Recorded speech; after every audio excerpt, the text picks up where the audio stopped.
Hi guys, welcome back to Planet Coaster, and we're continuing on with our Let's Build series today and starting the beginnings of our main street. Now, I'm not going to finish the main street in one long go because I really want to get into some of the new stuff, some of the western theming and some of the sci-fi theming, so we'll probably just sort of drag the paths out where we want the main street to be and then come back to it at a later date. But now, I really want to do this building. There's a bit of a story behind this. When I first started playing Planet Coaster, and I realised that you could really create some fantastically detailed buildings, I thought it'd be a nice idea to try and replicate some of the buildings that I like to look at. I'm quite fascinated by architecture. I know nothing about it. I'm in no way an expert at all, but I really love looking at architecture.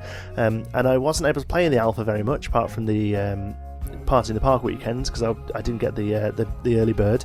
So I used to spend my days sort of finding buildings to build in Planet Coaster ready for when I could. And one of the buildings I love is the Playhouse Theatre in Liverpool. It's quite a simple building, but I just love how it stands. It looks, and I love the presence it has over the square in in Liverpool. Sorry. So that's what I'm trying to recreate here. Although it's slightly different, but that's definitely the sort of the beginnings of where I've come from with this. So I'm trying here to make this very much an indoor part of the building, and make the path very differentiated from the outside path. So you're able to use these wooden floors, and they get really low down onto the path, so you don't have any clipping with the characters. But the only problem is when it's raised up, you still do get this very slight curb. So we have to get rid of that using one of these new wooden pieces as part of the Western theme, and I think it turns out pretty good. They almost look like skirting boards. Just needs tightening up a little there. And also, because of the shape I've used, you get a little bit sticking out on the counter of the shop there. But do you know what? I actually looked at it and thought, you know what? I don't mind that. It kind of fits, so we'll deal with it. We've gone for an information desk and just a memento. The reason I've gone for these two shops is as you go into the real Disneyland, on the right there is a building that sells the magic bands that are very popular now, that sort of get you onto your fast pass for your rides and storing your photographs and stuff. And in this game, they actually have a little band on their arm if they purchase the priority pass. So this kind of fit, and it seems like the sort of thing you would have as you first get into the park. Information and a few bits and goodies for you to collect on the way out. The other thing we've added there is just a memento sign on the back wall. And I don't know about you, but for me, it just looks like it's meant to be squiff slightly. It's just slightly on the wong, slightly on the on a bend there. So I've done that. So we start with the building then. We're using, I forget what this stuff's called now. I think it's called limestone plaster or something like that. And I actually end up changing it out because whilst I think it's a really nice pattern, I think on these larger buildings the pattern is a little bit too repetitive. So we actually do replace this in a moment, but for now we're using it just to sort of get the shape. I've also knocked the grid down to 2 for some parts so we can have this couple of small balconies on the front of the building as well. So far, I'm absolutely loving the beta. I'm having loads of fun with it. There are a few bugs, a few issues, as you would imagine from a beta. The main one for me, especially when it comes to building like this, is you keep getting thrown out of the building mode. It looks like I've run off here. I might be gone to get a drink or something. Sorry about that. Anytime you select a piece you've never selected before, or anytime you try and duplicate a piece that you've not duplicated before within this build, it throws you out of the build menu completely, and it's absolutely infuriating. It happens all the time, and I genuinely think it's making builds a good sort of quarter of the time longer than it would be. Here, I'm back now. I've woke up again. I think I may have gone and got a drink, to be honest. I probably should have cut that out before I started doing the commentary. So yeah, the building has this sort of perched roof that sort of comes up to a point at the top there, but not quite a full point. It has a gap with some detailing at the front on a cornice. So we come back to that later on. Next thing we do here is using some of these stucco edges just to sort of break up the wall faces. I've seen a lot of people ask on Reddit and on the forums and on other YouTube videos and on my YouTube videos as well if they have any techniques or tips for doing builds in Planet Coaster. Now I may end up doing a full tutorial. I think that's something that a lot of people may find useful, but one thing I will say is it's all about layers. It's all about laying things up. I see some people make buildings and they're good, you know, they're serviceable, but the reason they don't look great is because they're just large expanses of wall, like that lime scale looks there, and they'll kind of leave it like that, and that's the problem. That's why things don't look as realistic or as, I don't know, professional, if you want another word, is that they have these sort of big expanses of wall. So it's always worth going in details like this and making them sort of less sort of washed out, you know, with just a big panel. Now I'm not saying I'm an expert at this, I'm still learning every day, and obviously there are people out there who are doing builds 100 times better than these, but that's definitely the one thing I've noticed that really sort of sets out the difference with these sort of builds is layering. So here we go, we replace it with this sort of, I'm not too sure what colour it is, like a salmon-y colour I guess. I warn you now, I'm very colourblind, so I do struggle with my colours a little bit, so occasionally a colour may be a little off. If it is, please don't have a go at me, but please let me know in the comments if stuff looks like a horrendous colour. If you just don't like the colour, that's one thing, but if I end up making like orange trees or you know, purple skies or anything, I know you can't do the skies in this game, but you know what I mean. One thing I really love about this game is the music and the soundtrack. Some of it you're hearing now in the background of this. It's absolutely stunning, and it comes and goes almost randomly while you're building, but it's so pleasant and calming, yet also almost inspirational. Yeah, really big fan of the music in this game. The music in the shops and the stores and the rides themselves is all fantastic as well, but the actual ambient music used during the builds, it's just stunning.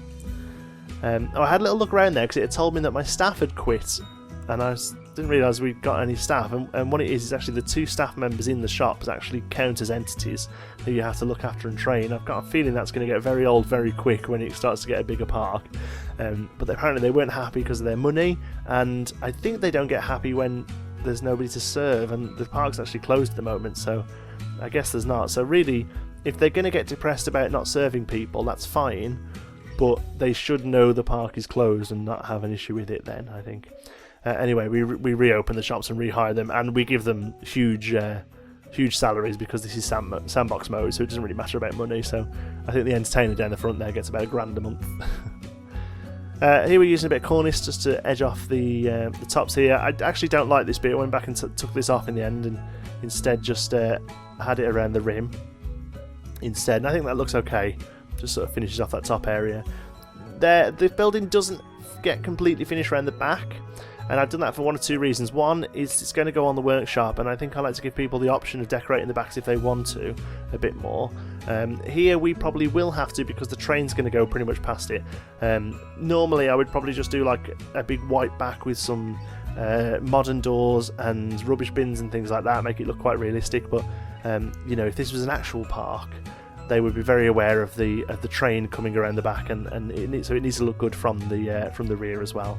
So that's something we could probably do off camera because, you know, it isn't that interesting. I moved these around here because I wanted to see them in the sunlight, that's all. I wanted to check on the colours and get a nice sort of brown because they get a little bit washed out in the shadow. I just wanted to make sure that it was the shadow that was making them look washed out and not the colour I'd picked.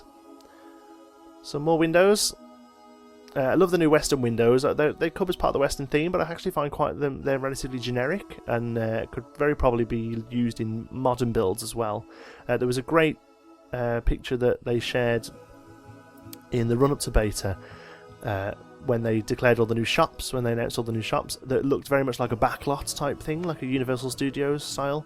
And it looked really great, using lots of brickwork and sort of metal stairs along the sides, very much sort of like New York cityscape type thing, and it looked great, and they used a lot of these windows, and like I say, even though they're sort of part of the Western theme, they actually, I think, look great as modern windows as well.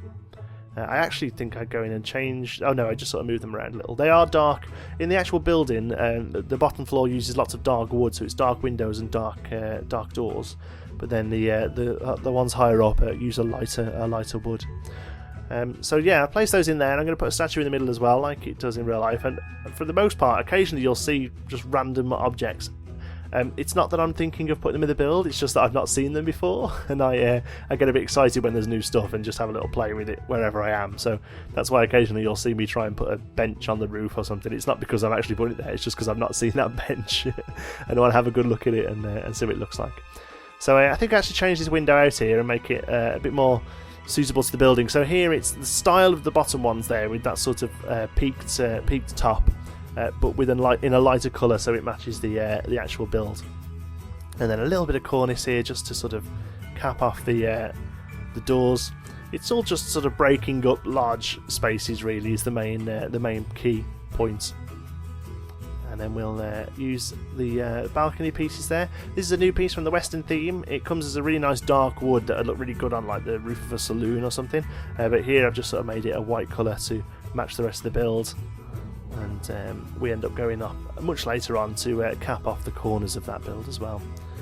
So here I'm looking for flower beds. There are little sort of flower boxes that go under windows, and I just couldn't find them anywhere. I eventually found them by searching the word flower, I think, but I tried box and all sorts. But anyway, I found them in the end, and just sort of placed them there just to give a little colour to the build, because if anything, the build is probably a little washed out with its colours. It's very sort of white and plain.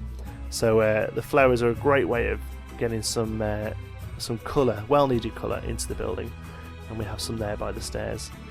And we actually go around and put a lot more foliage in the bottom of that later on. So here I'm looking for a suitable statue. They're all a bit big. I end up going for this absolute crazy pufferfish. One, it's the only one that's a decent size. It also doesn't spray water. A lot of the ones, they're built for fountains and they spray water. So he kind of fits, and he looks fine, I guess. We end up adding the Just a Memento sign. Originally I was going to use that big wide space there for it, but I actually think it looked quite good over the door. So we actually go back and add in some windows across this space, and with a few balconies. Think about adding those in other places as well, but they don't quite work right. But then I think that they look pretty smart there. And then we finish off the building pretty much now. Just little extra pieces. Oh yeah, I forgot actually. The building itself has two sort of. I'm not very good with my terminologies. I don't know what you call these things. They're sort of round. It's kind of like a pavilion, but I mean you can't go up there. It's purely aesthetic. But there's one on either side of the building, and. There's the piece here that is pretty much perfect. It almost looks identical, and the other thing it has is a dome roof. Now dome roofs are things that we don't have a lot to choose from, but we do have these new what they call primitive shapes that we can use, and it pretty much works perfectly. It'd be nice if they weren't shiny, or the option to at least make them not shiny, but overall I think it actually works out pretty well, and we just use one of these to sort of cap off the top there and neaten it up. And 4 pieces that's all it's made, 4 pieces. And I think it actually sort of sits off the building pretty well. Okay, so we're going to make it daylight. I think we're just messing around with... Oh, I was trying to find a time of the day where the shadow wasn't at the front of the building, but unfortunately how the building sits, we're kind of stuck like that. So we're filling in this gap here with some flowers. Could have been a building, but I don't want to go over the top with just like a solid wall all around. I quite like the idea of sort of enveloping foliage. We are in like an alpine area here, so you know, lots of sort of deciduous trees and things like that I think is quite important. It's a shame that all the terrain options aren't open. Apparently it's a performance issue. It's just something they're probably not going to be able to do, at least in the meantime. It would be nice to be able to still use sand and dark red for sort of themed areas later on, but for now at least we're kind of stuck with grass and pebbles and overgrown grass and flowers and things like that. We finish off these areas. These are a very useful bit of wood. I would like a few more options regarding those. I haven't found any yet that work the same as that, but hopefully we do. Just looking at a few other options here, some canopies, just to try and bring a little bit of colour in. Find these sort of crown signs that look quite smart. And then finally we finish off the front of the building. Oh, excuse me, I'm yawning. Finish off the front of the building with the same fence, although it's on a bit of a wonk there, so we fix that. Listen to this music, it's absolutely fantastic. It's both upbeat and relaxed and chilled out. It's really great stuff. Jim Guthrie has done a fantastic job. So we make a nice little fence there, and we probably need to bring that fence around in front of those bits of tree as well, because if this is going to be a real park, you know, everything's cornered off, you can't go anywhere by accident. Finish off with a few bushes there. We don't obviously cover up the doors, although you can't actually get to the doors. They're purely aesthetic, but it would not make sense to have them covered up. And there we go. That's pretty much it. So we're going to finish off with a couple of what I like to call glamour shots. We can see some people heading in there to get their information packs and things like that, although there isn't maps in the game yet, but that's what I imagine they would be doing. And also a shot at night there. We added some lamps into the front. Thanks very much for watching, guys, and I'll see you in the next one. Oh, don't forget to give us a like and subscribe as well.